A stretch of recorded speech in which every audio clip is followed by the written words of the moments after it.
Selamat datang di X Undercover. Diharapkan kepada penonton setia X Undercover untuk menonton sampai akhir. Karena akan ada banyak sekali ilmu-ilmu baru yang akan diberikan oleh Dr. Jaya di setiap segmen di video ini. Jangan lupa like, comment, subscribe, dan share untuk mensupport Dr. Jaya dan tim. Selamat menonton! Oke dok, Ya, itu gimana dok yang di Ramangun dok? enggak. Jadi gini, ini ada satu kasus yang juga kalau menurut saya lumayan menarik ya. Itu ceritanya nih, ini saya yang otopsi kebetulan. Jadi ada 3 orang anak-anak muda biasalah nongkrong-nongkrong di pinggir jalan gitu ya. Terus tiba-tiba satu preman datang. Dia malakin orang 5 orang itu loh. Itu nekat bener preman malakin. Yang jelas yang 5 orang itu ngamuk lah. Gua berlima lo sendiri gitu loh. Terus kemudian dia dipegang, diangkat gitu. Dia bilang, lo jangan macam-macam, lo berani-beraninya lo dilempar gitu. Dia seloyongan jatuh ke gedak kepalanya. Naspal. Meninggal. Diotopsi kan. Diotopsi dengan tuduhan tuh penganiayaan.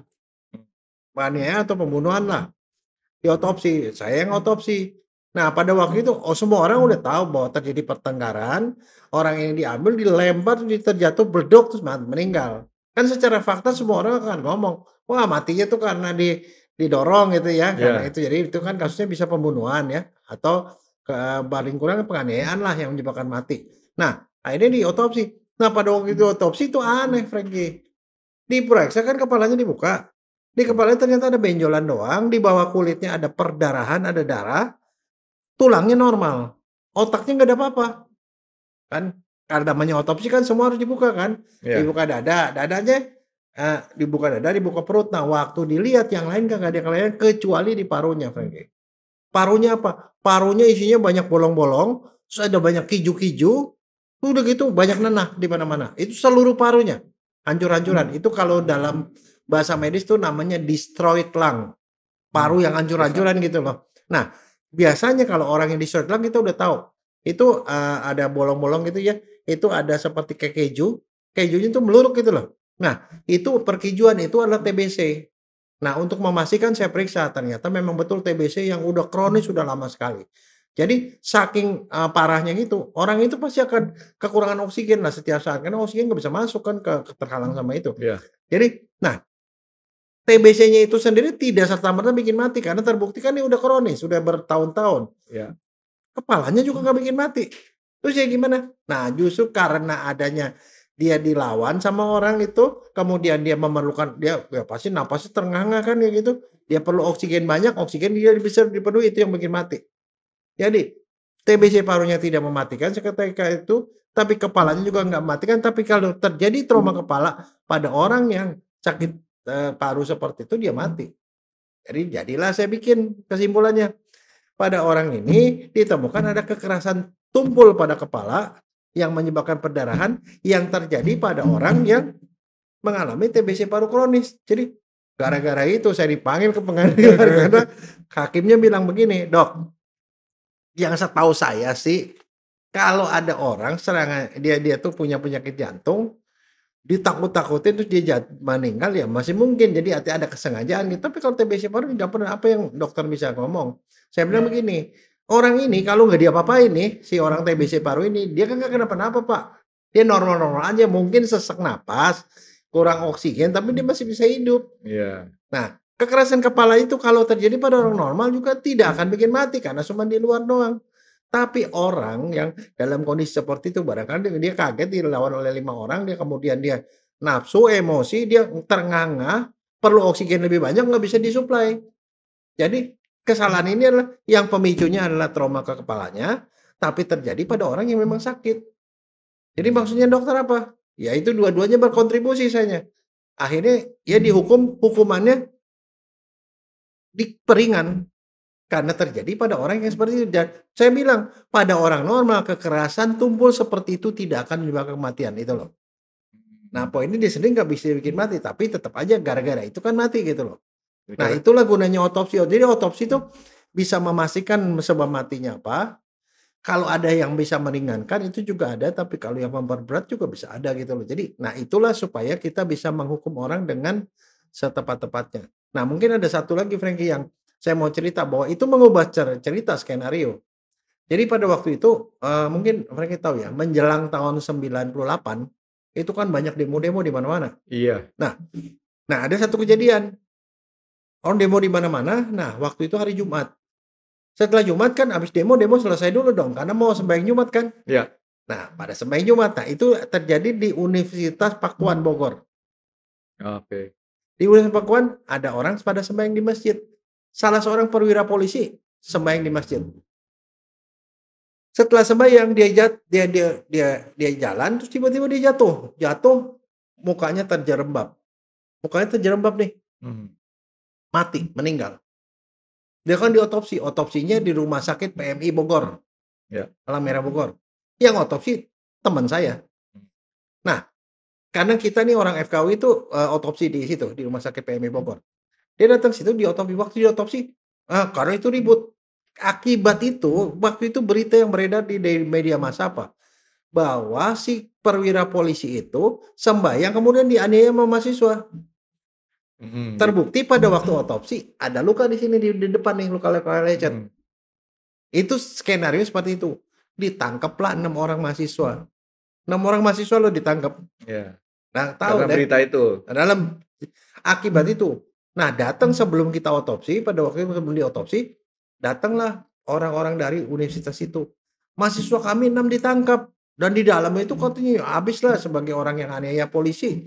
Ya, udah pasti habislah di dalam begitu ya. Nah, dia bilang, "Ya kami mau tahu kebenarannya." Jadi minta diotopsi. Nah, waktu diotopsi supaya kita netral, itu ada dokter polisi yang dihadirkan di rumah sakit menjadi saksi terhadap otopsi tadi. Yang otopsi dokter spesialis forensik. Waktu dia diotopsi, ketemulah ternyata perwira tadi itu ternyata jantungnya itu banyak yang mampet. Mhm. Meninggalnya karena otot jantungnya mati. Ada serangan jantung pada waktu itu. Jadi terjadi serangan jantung, dia meninggal, kemudian jatuh, busuk ke depan karena dia dalam posisi jalan kan, Ya. ke depan. Jadi waktu diperiksa di muka itu tidak ada luka-luka apapun yang bisa bikin mati. Otaknya bersih, cuman lecet di luar Jadi doang, murni serangan jantung, Dok. serangan jantung. Waktu itu diambil jantungnya, dia bilang, "Nih, dokter, ini serangan jantung." Dokter ini pun udah setuju. Dok, Nah, sorry. jadi artinya cerita jadi beda. Hmm. Mahasiswanya lepas. Jadi itulah gunanya otopsi Iya. forensik, dapat kepastian. Saya ada yang ketinggalan dari cerita dokter tadi. Yang minta otopsi siapa, Dok? Yang minta otopsi harus polisi. Tadi Jadi ya berarti otopsi itu diminta sama polisi Iya. kan untuk lebih meyakinkan ini perwiranya kenapa. iya, Oh, dan bukan untuk dari bukan bukan dari mahasiswa ya? enggak ada. Oh, Itu oke. namanya otopsi forensik, Iya, harus yang minta polisi. Polisi minta ya udah dapat kepastian. Tapi pada waktu itu kan semua tuh skenarionya udah bilang mahasiswa salah gini-gini, dan itu jadi alasan untuk merepress mahasiswa kan. Iya, iya. Nah, tapi akhirnya itu kita. Cuman ada satu hal, kalau misalnya orang-orang seperti kayak gitu kan potensi untuk itu masih dimungkinkan menghadirkan orang untuk menjadi saksi supaya tidak ada dusta di antara kita kan. Dokternya bilang, "Ini loh, ini kamu dokter kan, ini kan serangan jantung kan," kayak gitu loh. Nah, itu juga pernah terjadi sebelumnya, Frankie. Ada Thomas Wanggai. Pernah dengar namanya?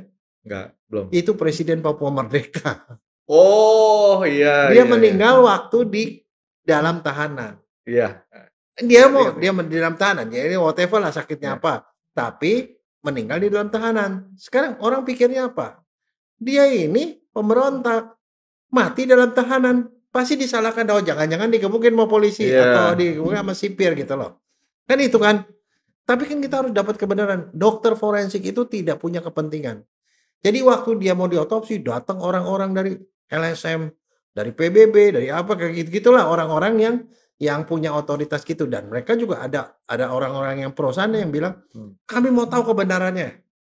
Nah, diotopsi di situ. Kebetulan pada waktu itu saya itu cuma membantu ya. Waktu itu saya belum lulus. Yang otopsi itu senior saya. Tapi pada waktu itu kita bikin aturan, orang mau menyaksikan, mau ikut menyaksikan. Jadi kadang-kadang otopsi bisa disaksikan oleh, tapi kita punya aturan. Aturannya yang boleh menyaksikan hanya dokter.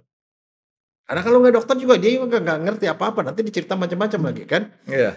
Harus dokter, dan dia tidak punya hak ngomong, tidak punya hak berpendapat, dia cuma menjadi saksi dan kita tunjukkan ke dia. Dan dia harus menganggap apa yang dia lihat itu sebagai rahasia.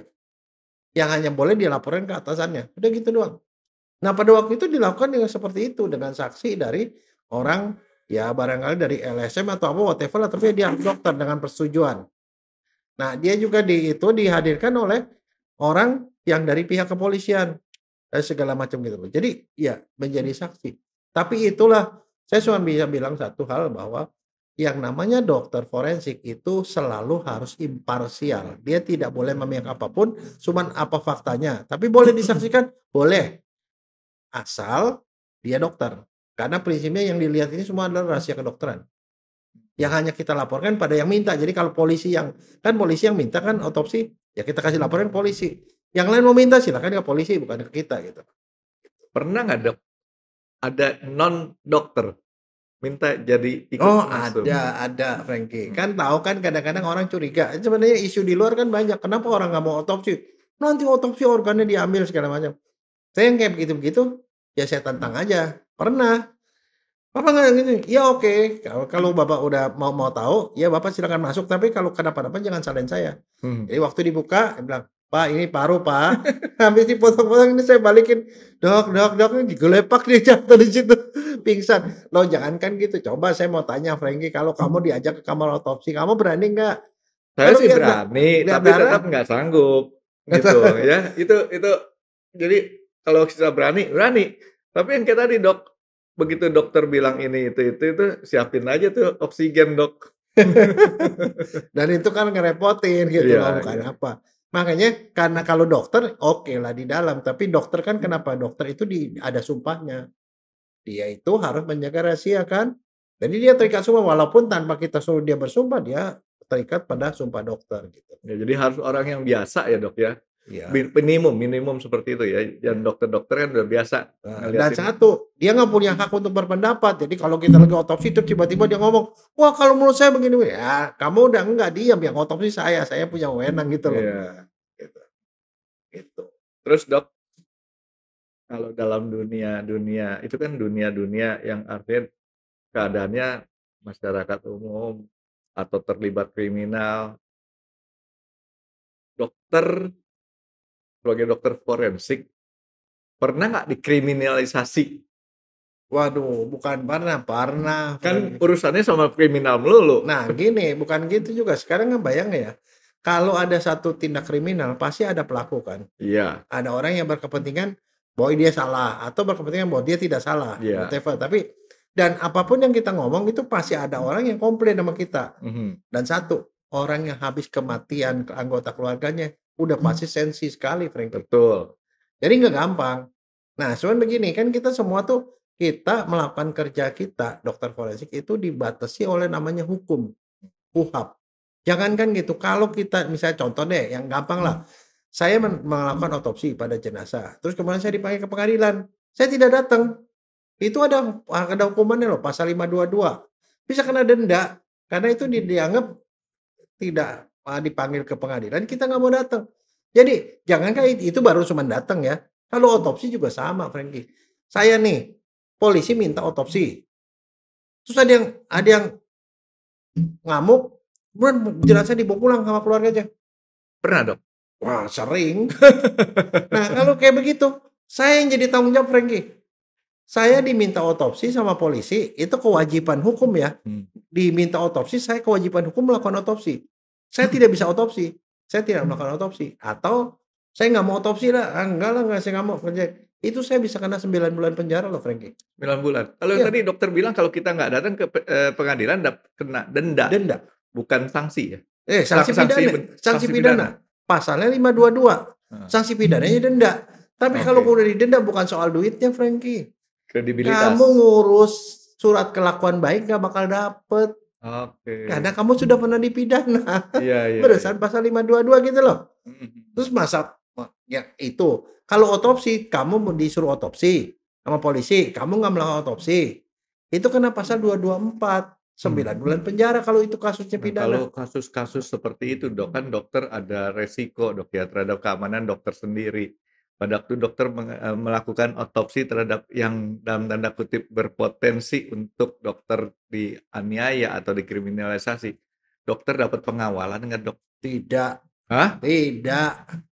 Tidak serius. Jadi yang awal cuma Tuhan doang, Dok? Nah, jadi gini, saya mau cerita ini benar-benar nih. Iya. Saya baru jadi dokter forensik, masih baru. Lagi. Dulu nih, Dok, ya? Ya, dulu. Tahun 90-an. Jadi saya otopsi kan di bagian sebelah luar sana itu orang nggak boleh masuk. Jadi udah masuk sama otopsi itu udah ada area dokter. Nggak boleh masuk gitu. Kunci lah, itu ada 2 lapis tuh. Saya lagi periksa luar, Franky. Jadi mayat datang harus diperiksa luar. Periksa dalamnya nanti kan, tunggu keluarga. Lagi periksa luar, siang hari itu jam 2 siang. Saya ditemani oleh sekitar 5 atau 6 koas. Mahasiswa tingkat 6. Yang lagi stase di bagian forensik. Cowok cewek, Dok? Ya cowok cewek lah, rambut campur-campur. Mix ya. Lagi itu ada mantri 1 saya. Terus ada juga calon spesialis di situ. Ya badannya gede-gede lah. Lagi itu tiba-tiba lagi periksa luar, jadi periksa baju lah, periksa luka-luka. Tiba-tiba digedor-gedor Franky dari luar. Duk. Gak lama duk. Dari gedorannya aja kita tahu kalau itu orang lagi marah. Ya. Apa yang terjadi Franky? Mahasiswanya kabur semua. Kabur ke sebelah sana. Jadi ke sana kan karena itu tamu ke sebelah sana. PPD saya itu calon spesialisnya kabur. Mantrinya kabur. Tinggal saya sendiri. Ya udah saya lanjutin aja. Saya sih nggak peduli lah. Udah siang jam 2 kan, udah jam 4 mau pulang kan. Iya. Saya periksa, saya akhirnya saya harus stop. Saya buka. Begitu saya buka, langsung dia tunjuk muka saya. Dokter katanya. Yang pakai kacamata. Saya otopsi dokter. Kalau dokter otopsi adik saya. Itu kalimatnya. Loh, terus udah gitu masalah. Sampai sekarang masih ingat tuh, Dok. Ditunjuk. Saya waktu itu pakai kacamata, Franky. Iya. Tunjuk. Udah gitu saya kaget. Terus udah gitu sih gini. Saya tuh dari dulu tuh orangnya sih ya kalem aja. Saya cuma bilang, "Oke, Bapak itu mau apa?" "Aku mau bawa pulang, dokter," katanya. "Aku mau bawa keluar kota," katanya. "Karena ini adikku. Aku tidak mau diotopsi. Aku tidak mau dibelek-belek," katanya dia bilang. "Oh, Bapak mau bawa pulang?" Mau dibawa pulang, kebetulan mau dibawa ke Sumatera. Naik pesawat kan? Dia bilang, "Oke, Pak. Tapi begini, Pak. Mohon Bapak dengerin saya. Duduk sini. Bapak, saya mau otopsi itu karena ada surat ini. Surat ini perintah buat saya bahwa saya harus melakukan otopsi. Dan mayat ini bukan punya saya, punya polisi. Dia dititipkan pada saya. Nah, karena dititipkan pada saya, maka ini dalam penguasaan saya. Tapi ini milik polisi. Saya harus balikin pada polisi. Tapi sekarang Bapak nggak setuju. Saya setuju dengan Bapak," saya bilang. Nah, kalau orang lagi marah harus kita setuju sama dia. Iya. "Saya setuju dengan Bapak. Kalau Bapak mau bawa pulang, silakan Pak." Terus dia kaget karena saya nggak ada perlawanan. Loh, bukan nggak ada perlawanan, Franky. Kalau saya lawan kan saya bisa digebuk. Betul. Orang belum apa-apa aja udah tunjuk. "Bapak boleh," dia heran. "Boleh bawa pulang, dokter?" "Boleh," saya bilang. "Tapi kan saya belum selesai periksa. Kalau saya belum selesai periksa, itu kan saya nggak bisa bikin laporan. Makanya Bapak harus tanda tangan surat pernyataan bahwa Bapak membawa pulang jenazah ini dengan paksa.